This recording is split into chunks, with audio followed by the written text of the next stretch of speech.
Welcome to my another blog. দেখো কি সুন্দর সূর্যটা অস্ত যাচ্ছে, ঠিক কিছু ঘন্টার পর আবার সূর্য উঠবে। প্রকৃতির নিয়ম যেমন সূর্য ডোবা সূর্য ওঠা, তেমনি চিরদিন কোনো কিছু কারোর জীবনে আটকিয়ে থাকে না। এরকম আমারও জীবনে অনেক পরিবর্তন হবে। আমি যে ভুলটার কারণে বারবার মানুষের কাছ থেকে অবহেলিত হই, এটা হলো একমাত্র কারণ আমি তাদেরকে আবারও সুযোগ করে দিই। এমন ভুল আর কখনো হবে না আশা করছি। আমি একটা এমন জায়গায় দাঁড়িয়ে আছি যেখান থেকে আরেকটা দেশ মাত্র অল্প কিছু ডিস্টেন্স। হ্যালো ভিউয়ার্স, আমি আজকে কসবা মা কালীর মন্দিরে আইছি।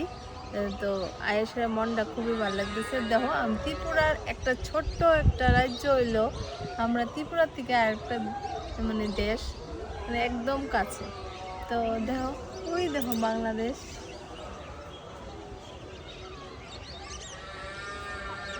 আর আমি আছি এখন ত্রিপুরার। আমার আছে না খুবই ইচ্ছা করতেছে এইদিকে হাইটে হেঁটে গিয়ে দেখতে, তো কিন্তু যাওয়া তো পসিবল না। তো মার বাড়ির মন্দিরটা, যে পুকুরটা খুব সুন্দর,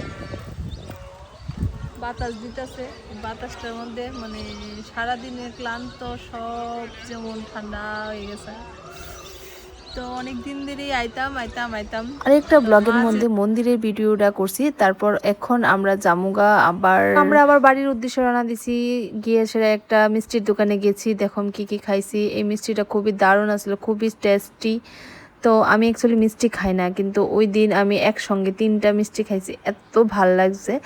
তো মিষ্টির দোকানটা আসছিল মডেস্টেন। এই মিষ্টিটা খুবই টেস্টি আসলো। মানে যারা মিষ্টি খায় না বা সুগার, তারাও মিষ্টিটা খাইতে পারবো। মিষ্টির পরিমাণটা খুবই কম আছিল। তো গবর গবর করতে করতে কত কিছু খাই। সবাই মানুষের উপরটাই দেখে, ভিতরটা আর কেউ দেখে না। এই হাসির পিছনে যে কতটুকু কান্না লুকিয়ে আছে কেউই আর বুঝতো না। আর রাগের উপরে যে কতটুকু অভিমান আছে কেউ এই সমাজে বুঝনের মতো লোক নাই। তো ওই দিন আমি খাইলাম খিরতুয়া, তারপরে এটা একটা মিষ্টিটাও ভালো। তারপরে খাইলাম বড়া, তারপরে খাইলাম চপ, তারপরে খাইলাম মিষ্টি।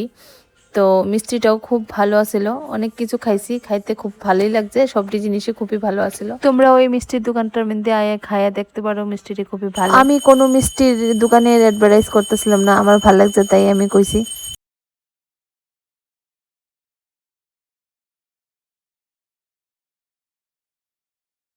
তো এইখান থেকে আয়া পড়লাম আমরা মেলাতে।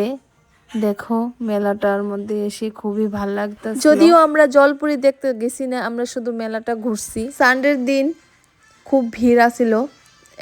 তখন 9:30 বাজে, 9:30টার সময় অনেক লোক আছে। তো এখানে দাঁড়ায় কিছু ফটো টটো উঠাইলাম। এই মেলাতে ঢুকার লিগা এন্ট্রি ফিস ছিল 20 রুপিস। তো আমরা দুজনে গেছি, 40 রুপিস লাগছে।